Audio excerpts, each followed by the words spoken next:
90.3 मिर्ची, मिर्ची सुनने वाले ऑलवेज गुड। जिस चीज को आप सुनना चाहते हैं वही हम सुनाना चाहते हैं।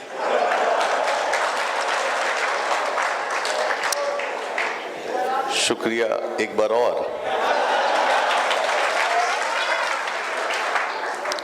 आप सुन रहे हैं 98.3 मिर्ची, मिर्ची सुनने वाले ऑलवेज गुड।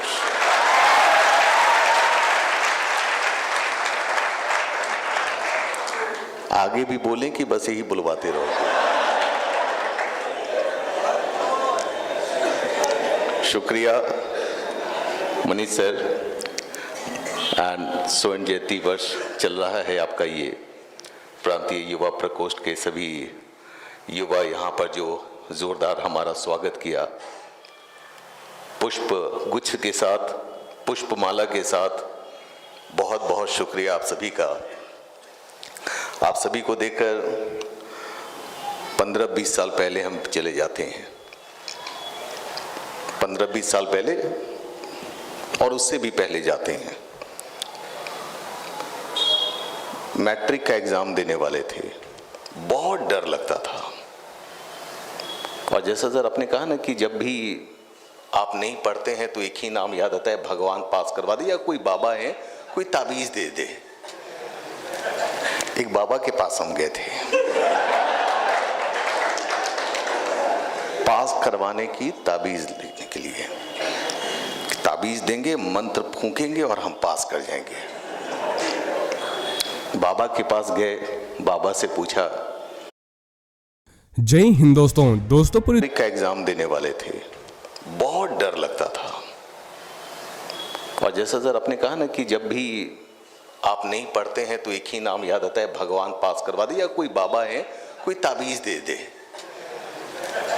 एक बाबा के पास हम गए थे, पास करवाने की ताबीज लेने के लिए। ताबीज देंगे, मंत्र फूकेंगे और हम पास कर जाएंगे। बाबा के पास गए, बाबा से पूछा। बाबा ने कहा कि बच्चा, तेज दिमाग के लिए गाय का दूध पिया करो। मतलब गाय तो घर की खेती है, लेकिन 2-4 साल से आजकल वो भी दूध नहीं देती है। बाबा ने 2 ताबीज दी, एक मुझे पहन लेना है, गाय के लिए, गाय दूध देगी। रास्ते से जा रहे थे, ताबीज की अदला बदली हो गई।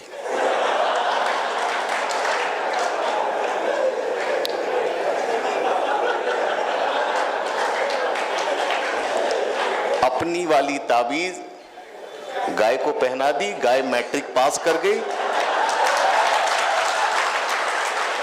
और मेरी बात मत पूछिएगा। देखो, बहुत ही बढ़िया लगा कि हमारे बीच दारोगा जी बैठे हुए हैं। सर, बहुत ही अच्छा लगता है। सर, दारोगा का बहुत इंपॉर्टेंट रोल होता है। अब देखिए, एक ना व्यक्ति था, उसे 25 साल के बाद न्याय मिला। रिकॉर्ड मत करना, हम जेल चले जाएंगे। जज ने कहा, जब केस जीत गया 25 साल के बाद, तो जज ने कहा कि अब खुश हैं आप? तो मतलब आपको लग रहा है कि आज हम बहुत बड़ा काम कर दिए हैं? बोला कि नहीं, आपसे बड़ा काम तो दारोगा जी 25 साल पहले करते, उनसे बड़ा कोई नहीं होता है। जज साहब बड़ा गुस्से में, अरे हम जज हैं, वो दारोगा है, पोस्ट का ख्याल करो यार। हम बोले ना, आज से 25 साल पहले जो केस 200 में दारोगा जी फरियाद देते, आप 25 साल लगा दीजिए तो कौन बढ़े? सिर्फ लाइटर मोड में बातें कर ले। जो केस 200 में दारोगा जी फरियाद देते, आप 25 साल लगा दीजिए तो कौन बढ़े? सिर्फ लाइटर मोड में बातें कर रहा हूं, क्योंकि यहां पर लोग बैठे हुए हैं। और सबसे जरूरी क्या है मालूम है? जिंदगी में हंसना बहुत जरूरी है दोस्त। मुझे बहुत ही अच्छा लगता है कि जब कहीं जाते हैं किसी कॉलेज में, और वहां के बच्चे ये कहते हैं कि सर, आज मम्मी पापा आपकी वजह से हंस रहे हैं। इतनी खुशी, इतना इमोशनल हो जाते हैं हम कि देखिए एक वीडियो बनाने के लिए सर आपने कहा कि फेस दिखाते वो मेरी पत्नी है, उनका फेस आज भी नहीं दिखेगा क्योंकि अंजलि है ये, और वो मेरी पत्नी है जो घर पर है, वो जिंदगी में फेस नहीं दिखाएंगी क्योंकि एक बार फेस दिखाने के लिए वो मेकअप खोजता है, उनको मेकअप लगता है 25,000 रुपया का। जो लोग पेमेंट देने के लिए तैयार हैं भाई, चेक हमको या गूगल पे करने के लिए तैयार हैं, हम भी तैयार हैं फेस के साथ आने का, क्या फर्क पड़ता है। आप बोलते हैं ना दोस्त कि हर दिन सोचना पड़ता है हंसाने के लिए। सर ने, मनीष सर ने कहा कि रुलाना बहुत ही आसान है, हंसाना बहुत ही मुश्किल है। हर कंटेंट को हम रोज जो आपके हमारे जीवन में चल रहा है बस उसी चीज को तो हम डालते हैं, लेकिन खुशियों के साथ। देखो एक हमारे पास मैसेज आया था, एक वो अभी तक हमने फेसबुक पर सेव कर रखा है, मिर्ची शशि का फेसबुक पेज है, वहां पर जाओगे इस तरह के मैसेजेस आप पढ़ते रहेंगे। बहुत लोग सिर्फ फेस पर ही जाते हैं, कब चेहरा दिखाइएगा, कब चेहरा दिखाइएगा, लेकिन कुछ ऐसे भी लोग हैं जो अपने प्रॉब्लम्स को शेयर करते हैं। वो कहते हैं हमसे कि सर जिस पत्नी से 8 सालों से बातचीत नहीं हो रही थी, समस्या क्या थी, वही जो आप अभी दिखा रहे हैं, बस यही ईगो क्लैश था दोनों में। और बोला कि सर जिस चीज के लिए हम लोग 8 सालों से लड़ते रहे, झगड़ते रहे, बातें बंद है, उस चीज को आप कितने लाइटर मोड में दिखा रहे हैं। अगर हमने एक परिवार को भी बांध दिया ना, वही मेरी सफलता है।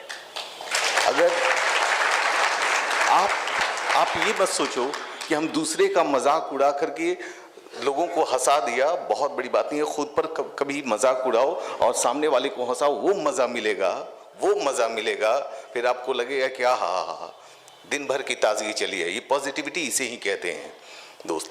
खुद पर मजाक बनाओ, किसी दूसरे का ना बनाओ। अगर खुद पर आपके ऊपर कोई हंस रहा है ना, मेरे दादाजी बोलते थे कि जिस पर लोग हंसता है उसी का घर बसता है।